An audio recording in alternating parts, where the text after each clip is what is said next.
Sebelum manusia bikin roket, manusia cuma bisa nanya, itu apa? Rasa nanya itu yang bikin kita jadi manusia. Hari ini kita bahas 4 hal sesuai dengan judulnya. Yang pertama, hakikat manusia dan sifat keingintahuannya. Kedua, rasa ingin tahu manusia. Yang ketiga, bagaimana alam pikiran manusia dapat berkembang. Keempat, sejarah perkembangan ilmu pengetahuan. Let's start. Manusia secara individu tidak pernah menciptakan dirinya sendiri. Tapi bukan berarti kita nggak bisa nentuin jalan hidup setelah lahir. Eksistensi kita di dunia ini sampai dewasa. Semua kenyataan itu yang ngasih jawaban tentang 3 hal. Hakikat kita, kedudukan kita, dan peran kita di kehidupan. Manusia itu makhluk bertanya.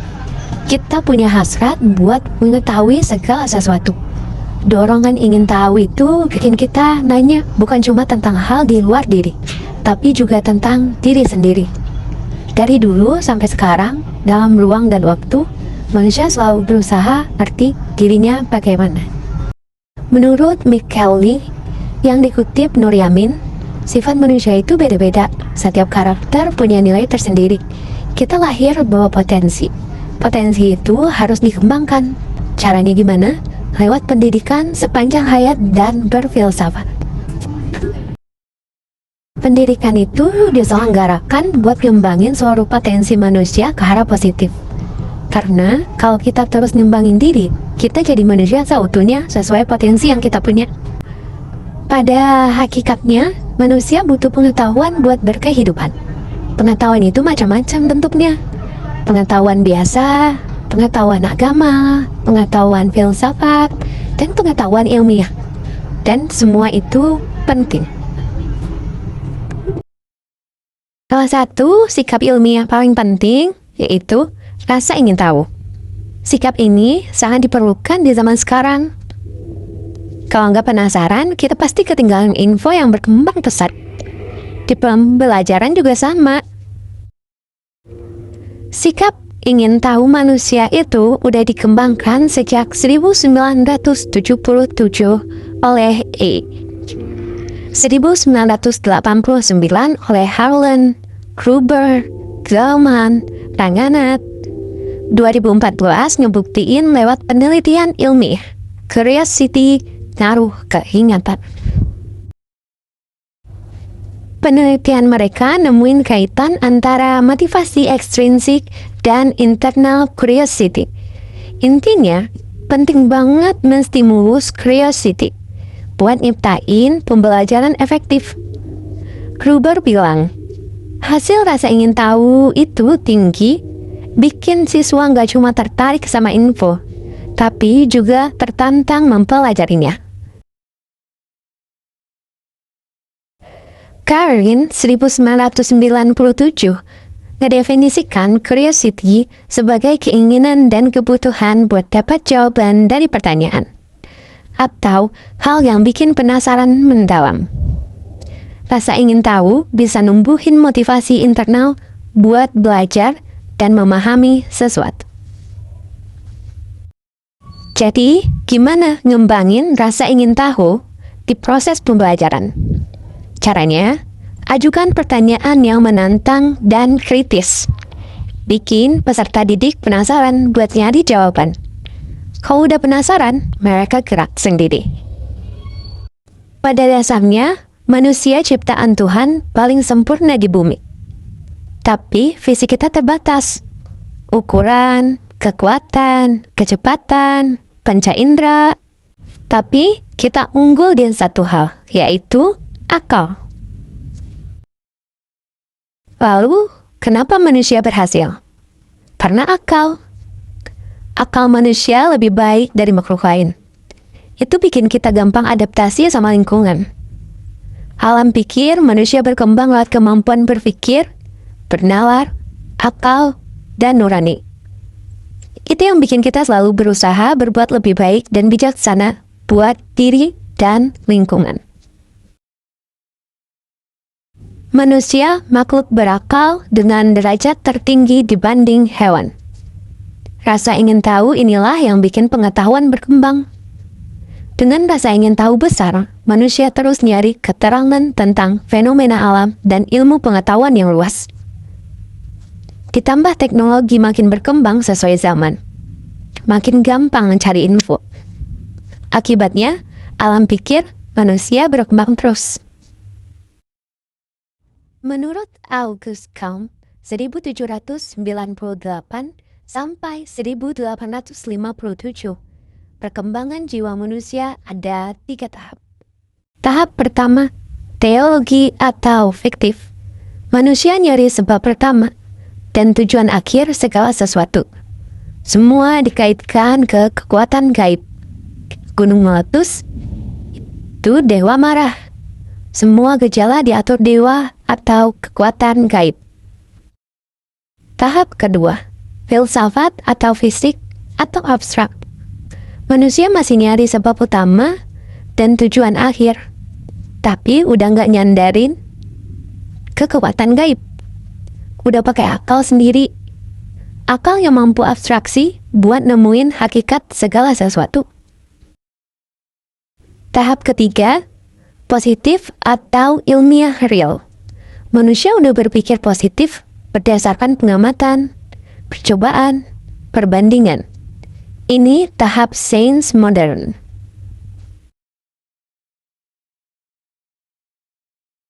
Sejarah peradaban juga nunjukin perkembangan. Dulu manusia primitif nggak berpakaian, sekarang udah macam-macam pakaian. Dulu percaya mitos, sekarang percaya pikiran. Budaya berkembang sesuai tuntutan zaman.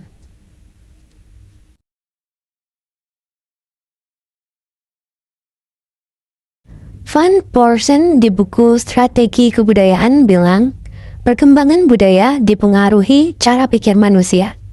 Ada 3 alam pemikiran. Pertama, alam pikir mistis. Intinya, manusia ngerasa hidup dikuasai kekuatan gaib, kayak dewa atau roh. Cirinya, percaya mistis atau gaib, takut alam, gak cari penjelasan logis. Ya seperti tadi, gunung meletus karena dewa marah.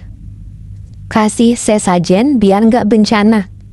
Percaya benda punya kekuatan jimat. Kedua, alam pikir ontologis. Intinya, manusia mulai berpikir logis kritis. Dari mitos ke logika. Cirinya, mulai nanya apa itu dan mengapa. Gak takut alam. Muncul ilmu pengetahuan. Masih ada pengaruh agama dan emosi. Contoh, gunung meletus karena magma. Banjir karena hujan. Manusia neliti alam, lahirlah sains. Kelemahannya, alam dianggap objek doang. Makanya ada penebangan hutan besar-besaran demi keuntungan. Ketiga, alam pikir fungsional. Intinya, manusia berpikir manfaat dan kegunaan sesuatu. Cirinya, fokus bagaimana bisa digunakan. Lebih praktis, aplikatif, semua saling berkaitan. Contoh, bulan gak cuma dipelajari, tapi dijelajahi misi luar angkasa dan dipakai buat teknologi satelit. Ilmu pengetahuan lahir dan berkembang karena usaha manusia buat memahami realitas kehidupan dan alam semesta, nyelesain masalah hidup, serta gembangin hasil yang udah dicapai manusia sebelumnya. Sejarah perkembangan ilmu punya ciri khas tiap periodenya. Garis besarnya ada 4 periode. Zaman Yunani kuno, zaman Islam, zaman Renaissance, dan modern, zaman kontemporer. Pertama, zaman Yunani kuno, 600 sampai 200 sebelum Masehi. Pola pikir lebih maju dari mitos. Gabungan pengamatan, pengalaman akal sehat, logika rasional. Ini aliran rasionalisme. Ada metode deduksi, narik kesimpulan dari umum ke khusus. Yunani kuno itu tempat bersejarah bangsa punya peradaban. Identik sama filsafat sebagai induk ilmu pengetahuan. Filsafat di tangan mereka berharga banget dan ngaruh ke generasi setelahnya. Ibarat pembuka pintu semua disiplin ilmu. Periode filsafat Yunani dari abad 6 sebelum Masehi sampai abad 6 Masehi. Cirinya inquiring attitude, senang menyelidiki kritis, gak nerima pengalaman receptive attitude atau nerima segitu aja. Makanya filsafat tumbuh subur. Kedua, zaman pertengahan. Ada zaman alkimia abad 1 sampai 2. Alkimia proto-sains, gabungan kimia, fisika, astrologi, seni, kedokteran, mistisisme, dan agama. Tujuannya, filosofi buat ubah logam jadi emas, dan panacea obat semua penyakit. Alkimia cikal bakal kimia modern sebelum metode ilmiah. Ahli alkimia percaya 7 unsur: tanah, udara, api, air raksa, belerang, dan garam. Terus, periode Islam, abad 8 sampai 13 Masehi. Islamic Golden Age. Islam cinta ilmu. Wahyu pertama ajak Iqra, sama dengan bacalah. Di bawah Harun al-Rashid dan Al-Ma'mun, ilmu sains budaya maju pesat. Ada Baitul Hikmah 750 sampai 1258. Pusat studi perpustakaan universitas terbesar dunia. 500 tahun gak ada peradaban lain yang menandingin. Cendekiawan Islam yang ngaruh ke dunia. Al-Khawarizmi, Omar Khayyam, Ibnu Sina, Ibnu Yunus, Ibnu Haytham, Jabir Ibnu Hayyan, Ibnu Al-Nafis, Nasir Al-Gintusi, Al-Jazari, Al-Razi, dan Al-Kindi. Masa Renaissance abad 15 sampai 16, artinya kelahiran kembali budaya Yunani Romawi. Zaman humanisme, manusia diangkat dari abad pertengahan. Ciri humanisme, individualisme, lepas dari agama, empirisme, rasionalisme. Ketiga, periode zaman modern abad 15 sampai sekarang. Modern dari kata moderna, sama dengan sekarang. Ditandai runtuhnya Romawi Timur. Columbus nemuin Amerika, Luther reformasi gereja, muncul konsep zeitgeist, semangat zaman. Ilmu berkembang karena hubungan dengan dunia Islam. Perang Salim 1100 sampai 1300. Jatuhnya Konstantinopel 1453. Ciri ilmu pakai eksperimen matematika, ekonomi pesat, muncul kelas menengah.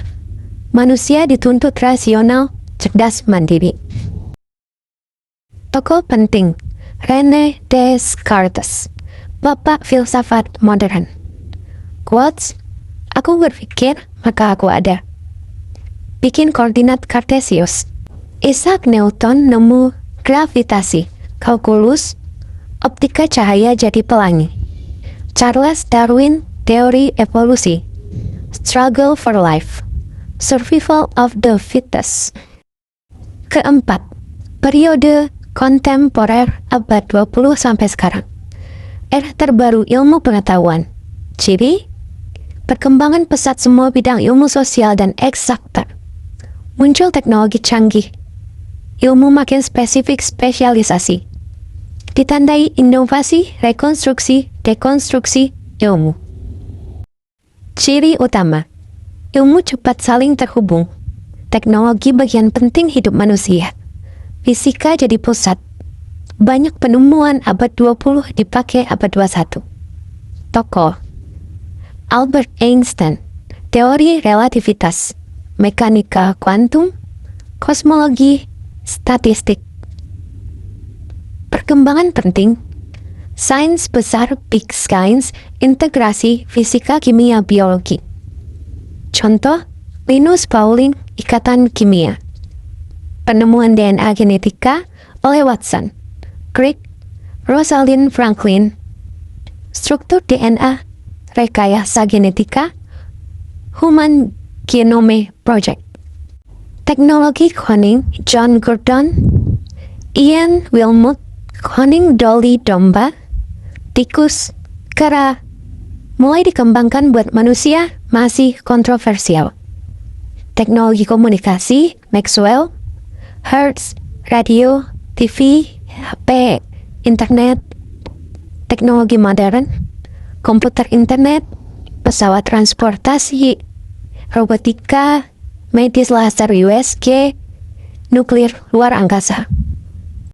Penemuan nuklir atom, Ronson, Picquero, Marie Curie, Rutherford, Niels Bohr, sinar X, radioaktivitas, teori atom modern, energi nuklir.